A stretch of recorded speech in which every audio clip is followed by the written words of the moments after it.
Hello bachcho, let's see this question. The question is, in honeybee, the sex is determined by, options are A, the ratio of number of X chromosomes to the sets of autosomes, B, X and Y chromosomes, C, the ratio of pairs of X chromosomes to the pairs of autosomes, D, whether the egg is fertilized, develops parthenogenetically.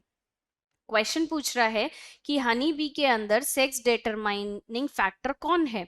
So the correct answer is D option, whether the egg is fertilised और develops parthenogenetically. ठीक है, तो ये हेप्लोडिप्लॉइड cycle को follow करते हैं honey bee के अंदर. हनी बी के अंदर क्या होता है कि जो एग है, अगर एग आपका फर्टिलाइज होता है, ठीक है, वो फर्टिलाइज होता है आपका पार्थिनोजेनेटिकली भी फर्टिलाइज होता है, तो वो फर्टिलाइज होने की वजह से, तो जो फर्टिलाइज्ड एग होगा या हम बोले फर्टाइल है, तो वो आपका फॉर्म करेगा फीमेल को. ठीक है, और जो अनफर्टिलाइज्ड एग है वो फॉर्म करेगा किसको, मेल हनी बी को. और क्योंकि मेल जो यहाँ पे है वो हेप्लॉइड कंडीशन के अंदर है, ठीक है, तो वो अनफर्टिलाइज्ड एग से फॉर्म होता है, और जो फीमेल है that is in the diploid condition, इसलिए हम हेप्लोडिप्लॉइड लाइफ साइकिल बोलते हैं.